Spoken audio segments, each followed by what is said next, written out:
This is America in the Morning from Westwood One. Good morning, I'm John Trout. It's Monday, July 15th, 2024. Here's what's coming up on America in the Morning. An assassination attempt against former President Trump fails as President Biden and others call for political rhetoric to cool. I'm John Stolnis in Washington. Learning more about the shooter in the assassination attempt on former President Trump. Guy on the roof with a rifle. I'm Clayton Neville. President Biden is urging the nation to turn down its political temperature. Sagar Meghani, Washington. Some last-minute changes to the Republican National Convention following the attempted assassination against former President Trump. I'm Jeff McKay. The Dow opens this morning at 40,000 after touching an all-time high in a rate-cut rally for stocks on Friday. I'm Jessica Ettinger. Fallout from the dismissal of the Alec Baldwin Rust case, and AT&T has some explaining to do. All ahead on America in the Morning. Former President Trump survives an attempt on his life. Now, leaders from both parties are calling for a cooling of heated rhetoric as the Republican National Convention is set to get underway. John Stolnis has our top story from Washington. Take a look at what happened. It was one of those moments where you will always remember where you were when you saw or heard the assassination attempt against Donald Trump. The former president cut on his right ear with a bloodied face after a sniper on a rooftop barely missed killing the former president. After being tackled to the ground by his Secret Service protection, Trump stood up, fist raised to the crowd, and shouted, "Fight." 2 days after the attack, both Trump and President Biden are calling for unity as Trump arrives in Milwaukee for the start of the Republican National Convention later today.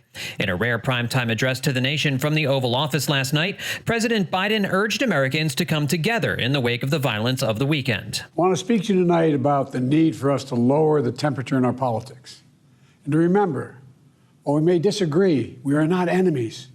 We're neighbors, we're friends, co-workers, citizens, and most importantly, we're fellow Americans. House Speaker Mike Johnson echoed those sentiments on NBC's Meet the Press. That kind of language on either side should be called out. And we have to make clear that this is part of our system. We can have vigorous debate, but it needs to end there. Everyone needs to turn the rhetoric down. And on that same program, Republican Senator Lindsey Graham offered a heartfelt message to Trump. Obviously, God is not through with President Trump. The gunman, identified as Thomas Matthew Crooks, was shot and killed by Secret Service agents seconds after he began firing on Trump.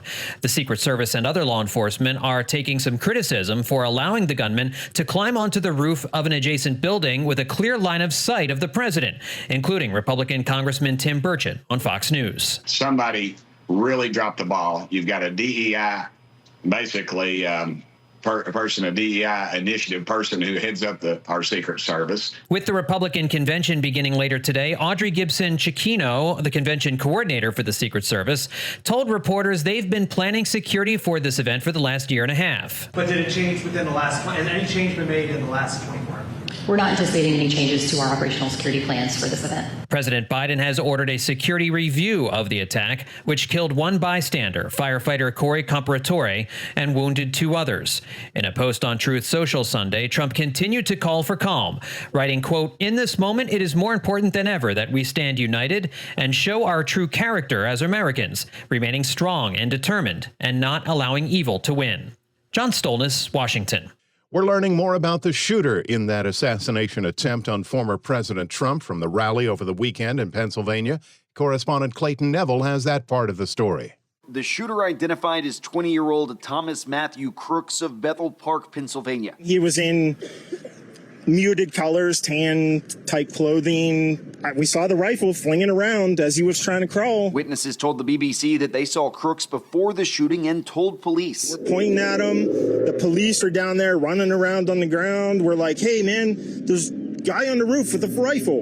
And the police were like, "Huh, what?" You know, like they didn't know what was going on. You know, we're like, "Hey, right here on the roof. We can see him from right here. We see him. You know, he's crawling." He said not long after that, Crooks started shooting from the roof. He heard 5 shots, one of them said to have hit Trump's ear, and another responsible for the death of a former fire chief who was in the crowd.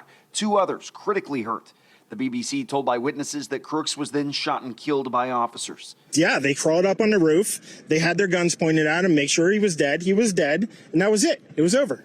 More's being learned about the 20-year-old, and investigators are working to access information on his cell phone now. That phone was collected as evidence, and teams are working to get inside. Crooks described as a loner.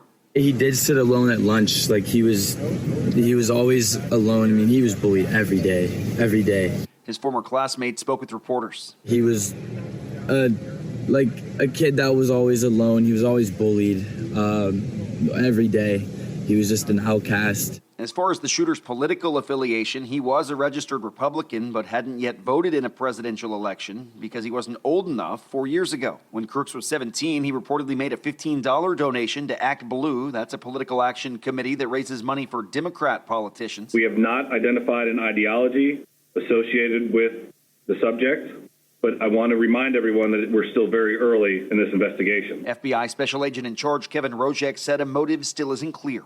We are working hard to determine the sequence of events related to the subject and his movements in the hours, days, and weeks prior to the shooting. It took investigators some time to identify Crooks, who didn't have any identification on him. They eventually confirmed who he was with DNA. Outside his Bethel Park neighborhood, police have the area blocked off. The FBI has said the shooting's being investigated as an act of domestic terrorism. I'm Clayton Neville. When we return on America in the Morning, no change in security measures at the RNC. After these messages.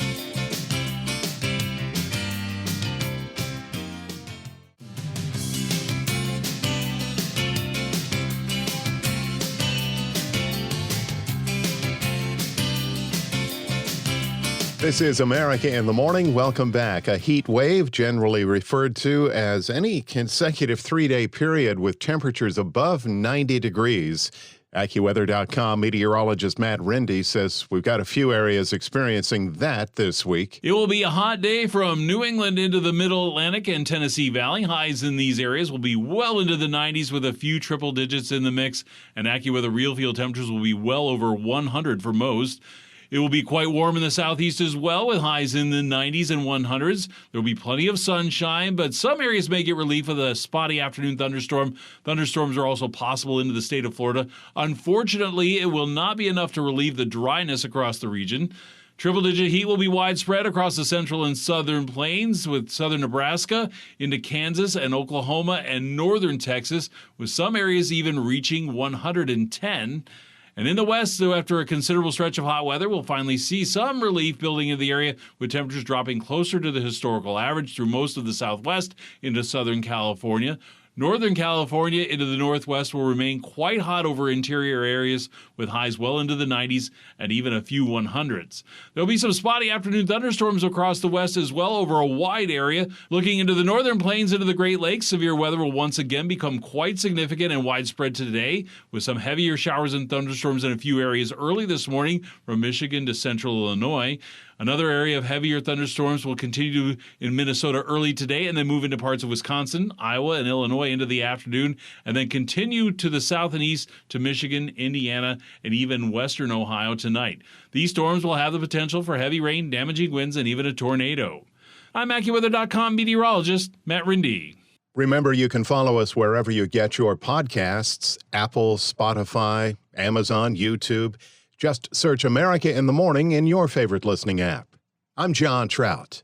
Well, after that near assassination attempt, one of those who reached out to former President Trump was President Biden, who then addressed the nation, urging calm and also asking the American people not to incite violence and lessen the political rancor. Washington correspondent Sagar Meghani reports. President Biden is urging the nation to turn down its political temperature after the attempted assassination of Donald Trump. You know, the political record in this country has gotten very heated. It's time to cool it down. We all have a responsibility to do that. In a brief primetime address, the president said there will be political disagreements. That's normal in a democracy. Let's remember, here in America, while unity is the most elusive of goals right now, nothing is more important for us now than standing together. We can do this. He says the nation must never descend into violence. A former president was shot, an American citizen killed, while simply exercising his freedom to support the candidate of his choosing. We cannot, we must not go down this road in America. We've traveled it before throughout our history. Violence has never been the answer. He noted the stakes in November are enormous, and as officials warned of an election-year risk of violence, he said differences must be resolved through the ballot box, not bullets. Disagreement is inevitable in American democracy. It's part of human nature. But politics must never be a literal battlefield, and God forbid, a killing field. Sagar Meghani, Washington. Donald Trump's Pennsylvania rally was part of his lead up to the Republican National Convention. It starts today. America in the Morning's Jeff McKay has details. The former president arrived in Milwaukee on Sunday evening, a little more than 24 hours after his attempted assassination. Donald Trump said in a social media post before leaving New Jersey that he was going to delay his trip by 2 days because of the attempted assassination, but have just decided he cannot allow a shooter or potential assassin to force changes to scheduling or anything else. There were other last-minute changes to the 4-day convention planning. Former First Lady Melania Trump will attend the Wisconsin event, as will former Trump rival Nikki Haley, who is now scheduled to be one of the speakers. Security will also be tighter, as planning is in the final stages to increase the perimeter with buffer zones around the event that officially begins today. I'm Jeff McKay in Washington. Coming up on America in the Morning, the Monday Business Report with Jessica Ettinger and summer's impact on airfares after these messages.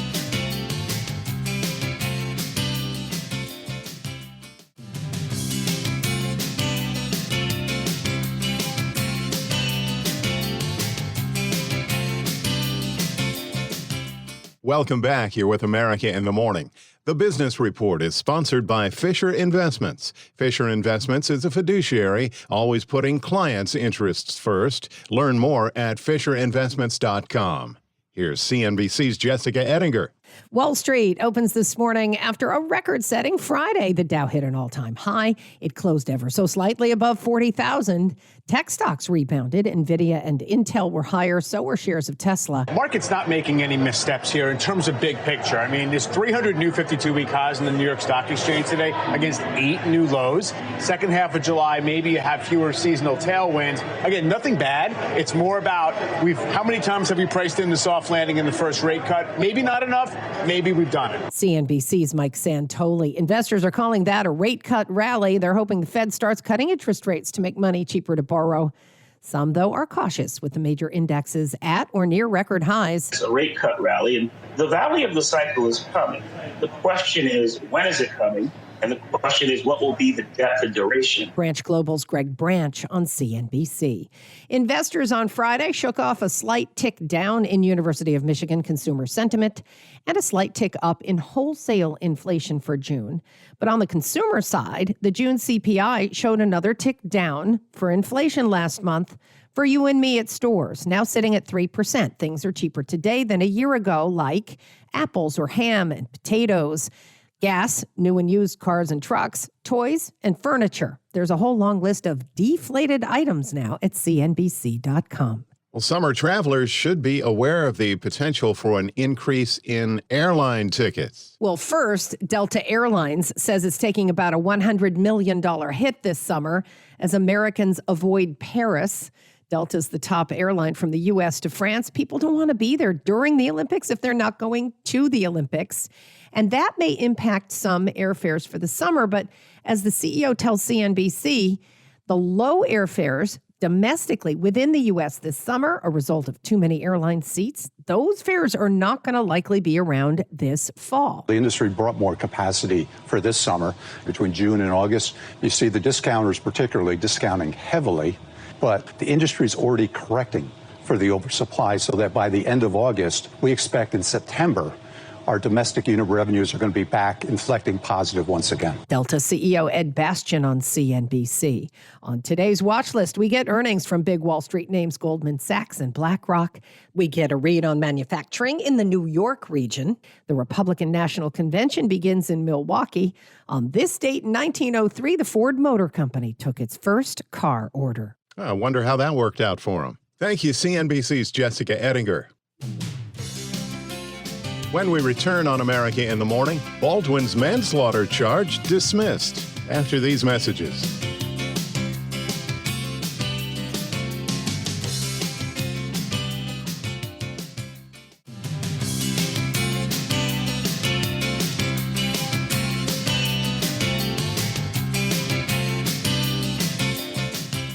Welcome back. This is America in the Morning. An attorney for Hannah Gutierrez-Reed, the armorer on the set of the film Rust, says he plans to file a motion as soon as this week to have her case dismissed, citing misconduct by the prosecution that prompted the judge in the trial of Alec Baldwin to toss out his case. Gutierrez-Reed was convicted of involuntary manslaughter in March in the killing of cinematographer Helena Hutchins on the set of Rust and was sentenced to 18 months in prison. Baldwin's criminal trial was dismissed after the New Mexico judge overseeing the case ruled that the prosecution did not disclose evidence related to the fatal shooting. America in the Morning continues. AT&T has some explaining to do after the company announced that hackers stole 6 months' worth of call and text message records of nearly every AT&T cellular network customer. The data contains records of calls and texts between approximately May 1st and October 31st, 2022, and on January 2nd, 2023. The Justice Department and FBI both say it is working with AT&T to investigate the hack.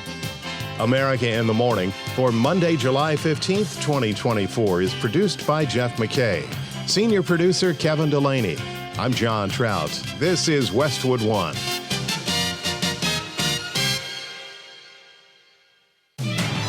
This is America in the Morning from Westwood One. I'm John Trout. Coming up this half hour. Authorities say former President Donald Trump was the target of an apparent assassination attempt. I'm Jackie Quinn. The man killed at a Trump rally in Pennsylvania Saturday was Corey Comparator. Corey died a hero. I'm Julie Walker. Leaders from around the globe have condemned the apparent assassination attempt on former President Donald Trump. I'm Karen Chamas. 7 people shot to death in Birmingham, Alabama in one night. I'm Bob Brown. I'll have that story.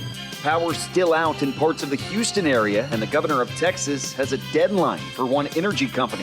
I'm Clayton Neville. An independent horror movie stepped up to the top of the box office this weekend. I'm Kevin Carr. Back after these messages.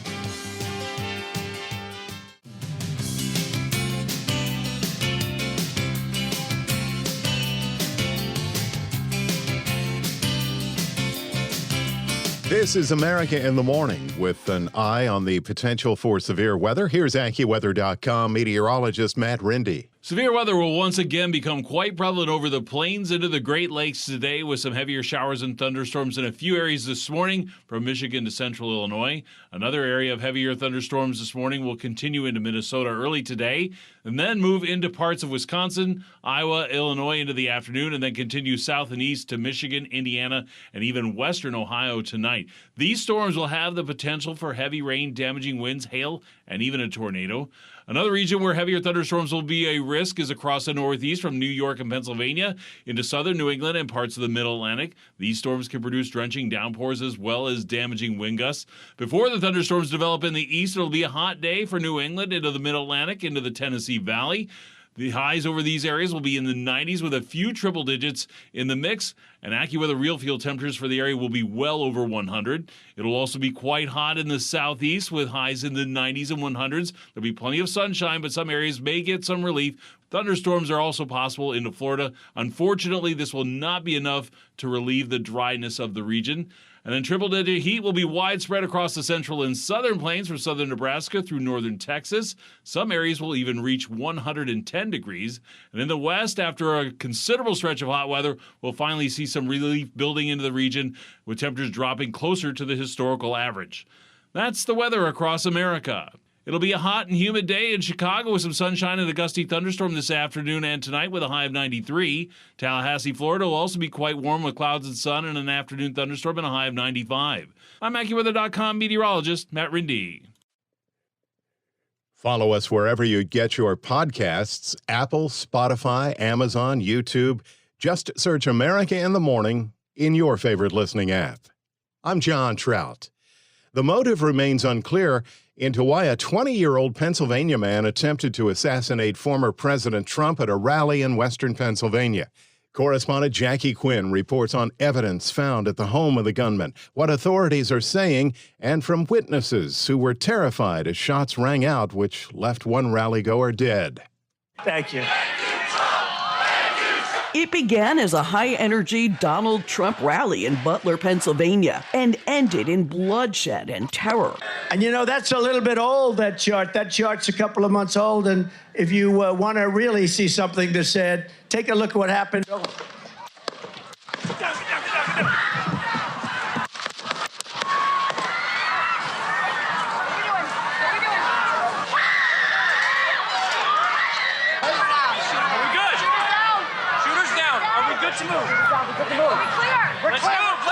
A barrage of gunfire set off panic as the president was whisked away. This local GOP official, Rico Elmore, heard calls for a medic in the crowd. Ran up to the bleachers where the gentleman had just been shot through the head.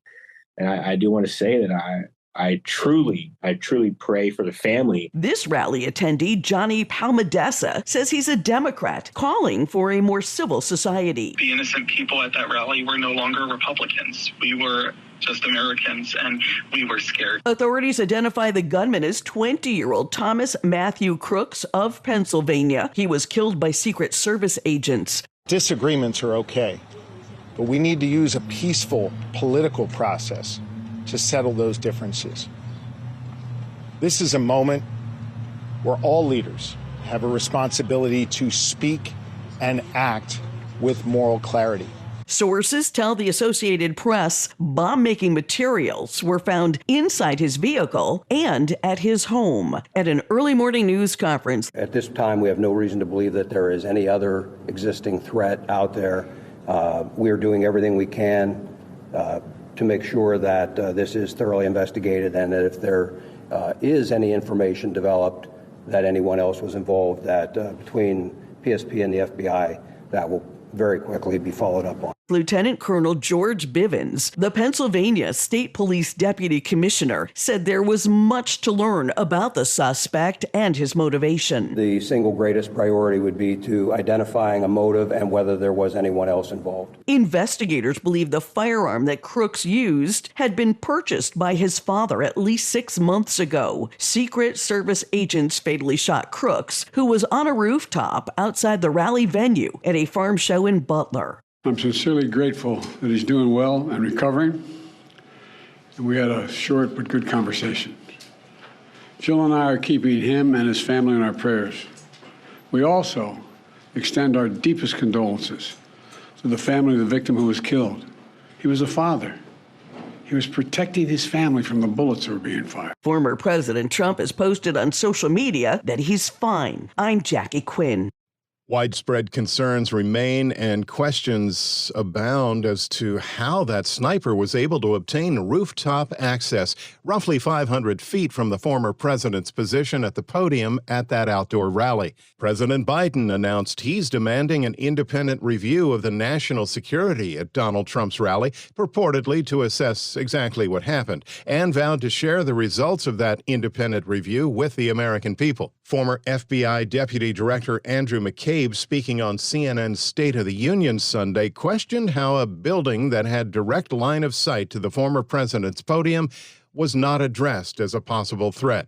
Republican Congressman James Comer told Fox News he's setting up an emergency hearing with the director of the Secret Service later this month.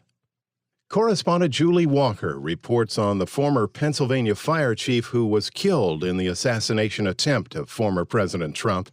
The man killed at a Trump rally in Pennsylvania Saturday was Corey Comparator, according to Governor Josh Shapiro, who spoke with his wife. Corey died a hero.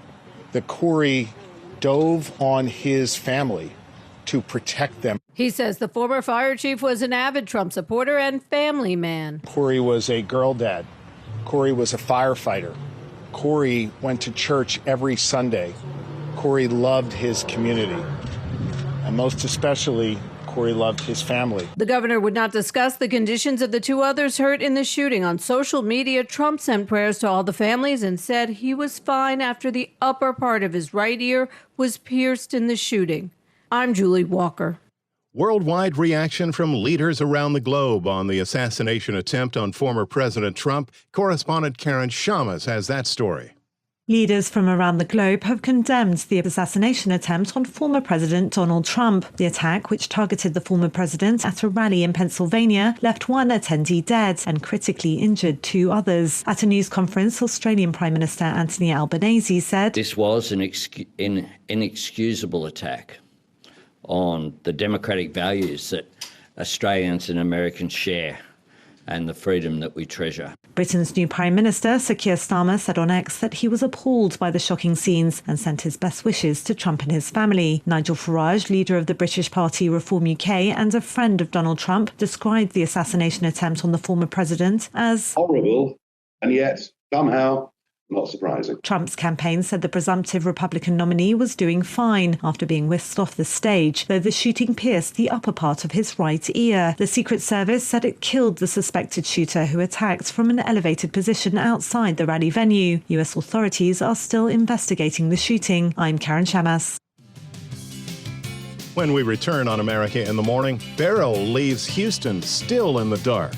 After these messages.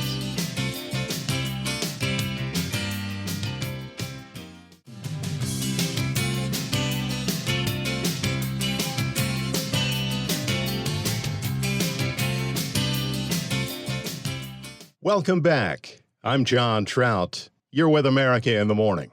An investigation continues into 2 weekend shootings in Birmingham, Alabama, leaving 7 people dead. Bob Brown has that story. Police sources in Birmingham, Alabama are calling it one of the deadliest nights in the city's history. 14 people shot and 4 dead. A gunman opening fire from a car at a club where a birthday party was being held around 11 p.m. Police say there was some sort of altercation. Arriving at the scene, police finding the body of a 39-year-old man on the sidewalk. Inside the club, the bodies of 2 women, 39 and 56 years old. Nearly a dozen victims had to be treated at a local hospital. A 24-year-old man pronounced dead at the hospital. Investigators say the shooting was targeted, but it's not clear who among the victims were the intended targets. WVTM-TV reporting residents are disgusted with the never-ending violence. We got women there. We got kids running around with guns, and the mayor and the councilman do not care. It breaks my heart. I mean, because of the community itself. Birmingham has a great community, right? But if we can get all the people in the community to get along with each other. The city's police chief saying easier said than done. How do you get them to change the behavior of people who can't resolve conflict, who use a firearm to resolve all their issues? That's difficult. That's very difficult. Meantime, just hours before the mass shooting in another section of the city, 3 people, a man, a woman, and a boy, were found dead in a car from gunshot wounds. I'm Bob Brown. People in parts of Texas are at their wits' end, and now the governor has set a deadline for a major power company to restore service as electrical outages from Hurricane Beryl are still impacting parts of the greater Houston area. Clayton Neville reports from the Lone Star State. Texas Governor Greg Abbott calls the response by CenterPoint Energy completely unacceptable. Companies along the Gulf Coast must be prepared to deal with hurricanes. To state the obvious. Early appearances, however, suggest that some power companies are not adequately prepared for a hurricane like Beryl. He pointed to a pattern he said surrounds CenterPoint. According to the governor, the company's responsible for eliminating vegetation before a hurricane hits. He said reports show that CenterPoint spends far less per customer on vegetation removal than other power providers do.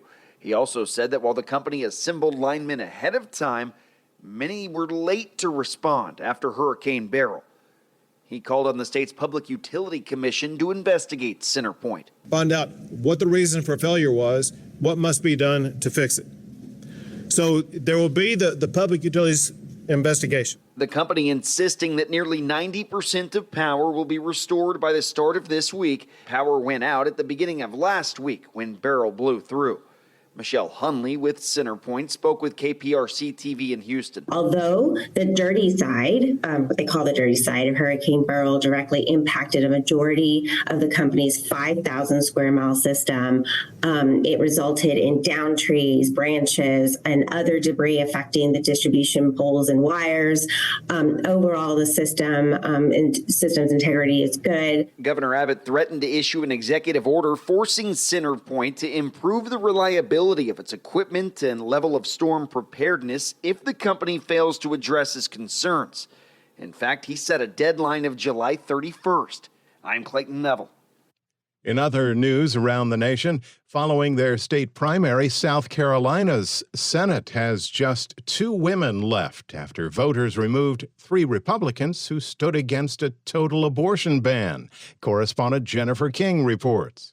In South Carolina's state Senate last year, Republicans Sandy Senn, Penry Gustafson, and Katrina Shealy took on their party and filibustered to stop a total abortion ban from passing. But they were targeted by abortion foes, and all 3 Republicans lost their primary races to men. In her goodbye speech, Shealy says it was the right thing to do. I was looking out for women. I was looking out for girls and the future of South Carolina. Republican Senate Majority Leader Shane Massey disagrees. You're repeatedly sticking your finger in the eye of a lot of conservative folks. South Carolina eventually passed a 6-week fetal heartbeat abortion ban, with some exceptions. The women, along with Democrat Margie Bright Matthews and independent Mia McLeod, won a John F. Kennedy Profile and Courage Award. But with McLeod not running for re-election, there are likely to be just 2 women in the 46-member Senate next January. With a large Republican edge and clout doled out by seniority, it could be 20 years before another woman can rise to leadership or a committee chair in the South Carolina Senate. I'm Jennifer King. Monday Sports is in. Here's America in the Morning's Robert Workman. When a baseball team scores 8 runs in an inning, it's called a snowman. When a team hits 8 home runs in a game, I guess that's an avalanche. The A's did just that on Sunday, flattening the Phillies 18-3. Lawrence Butler went deep 3 times. Brent Rooker and Seth Brown did it twice each, and Zach Geloff topped it off with a granny in the 9th. 6 home runs for the Cubs in their 8-3 win over the Cardinals. Rockies hit 6 out to down the Mets 8-5. Michael Toglia had 3 of them. When it does happen, all you can do is just try to enjoy it, and it's pretty sweet that it's going into the All-Star break, so I'll be able to sit on that for a couple of days. Blue Jays blew a 7-run lead in Arizona, but Vladimir Guerrero Jr.'s homer saved their back bacon in a win over the Diamondbacks. Orioles scored 3 unearned runs in the bottom of the 9th off All-Star closer Clay Holmes to upend the Yankees and hold on to first place in the AL East going into the break. Dodgers made 2 errors in the bottom of the 9th to give the Tigers a walk-off victory. Giants got a runoff win over the Twins. Mike Yastrzemski tripled in the bottom of the 9th, then scored when the relay got past the third baseman. Braves doubled up the Padres. Chris Sale got his 13th win. Rays shut out the Guardians, Ryan Pepio and the LePews with a 4-hitter. Before last night, only 3 players born outside the U.S. had ever been chosen either first or second in the MLB draft, dating all the way back to 1965. Last night, the first and second picks were both born overseas. The Guardians chose second baseman Travis Bazzana from Oregon State via Australia. Then the Reds selected Wake Forest right-hander Chase Burns, who was born in Italy. The draft continues today and tomorrow in Arlington, Texas. Tonight it's the Home Run Derby, and then baseball's All-Star Game is tomorrow night at Globe Life Field. Tennis, Carlos Alcaraz defeated Novak Djokovic for the 2nd straight year at the Wimbledon men's final. Soccer, Spain edged England to win the European Championship for a record 4th time. Argentina captured the Copa America for a record 16th time last night, nipping Colombia in extra time. That's Monday Sports. Thank you, sir. When we return on America in the Morning, remembering a fitness icon after these messages.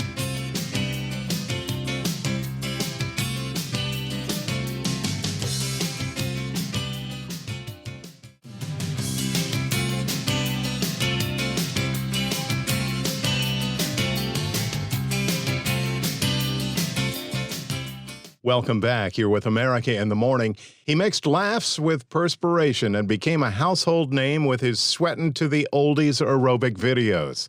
Entertainment correspondent Margie Zaraletta reports on the death of fitness guru Richard Simmons.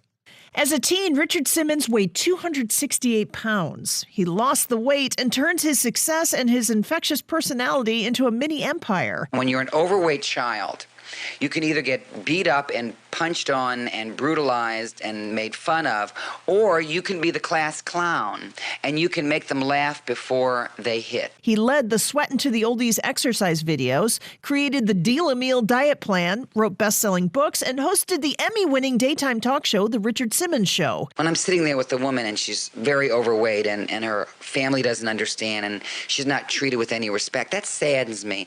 I see my overweight persona in other people. And when someone is sad, I share in that sadness. And I cry. And sure, David Letterman or a couple people will make, really jokes about it. But I always say, step into my shoes. Simmons said in a 1993 interview, even though he found a healthier way to live, part of him was still that overweight kid. Even though the inches disappear, the feeling that you have for yourself inside really never disappears. I'm Archie Zaraletta.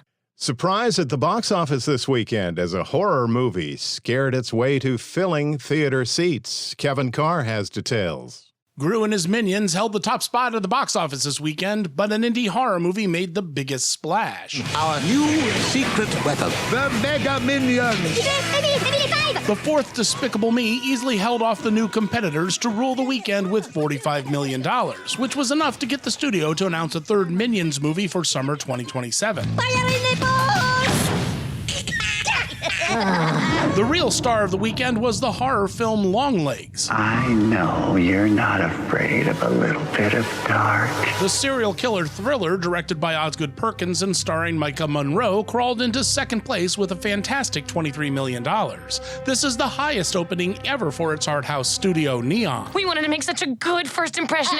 What do you mean, we? Teen Emotions took third place as Inside Out 2 earned a respectable $21 million for the film's fifth weekend. The Pixar sequel is on track to crack $600 million domestic later this week. And things couldn't be better. We can help each other. We have to get out of the city. In fourth place was A Quiet Place Day One with $12 million. Public support for the moon mission is rock bottom. And just making it into the top 5 was Apple TV's Fly Me to the Moon with a scant $10 million. This is a catastrophic opening for the $100 million budgeted rom-com, but Apple insists it's not worried about the theatrical box office at this time. I think we should have gotten Kubrick. I'm Kevin Carr. And that's our show for today, Monday, July 15th, 2024. America in the Morning is produced by Jeff McKay. Senior producer, Kevin Delaney. I'm John Trout. This is Westwood One.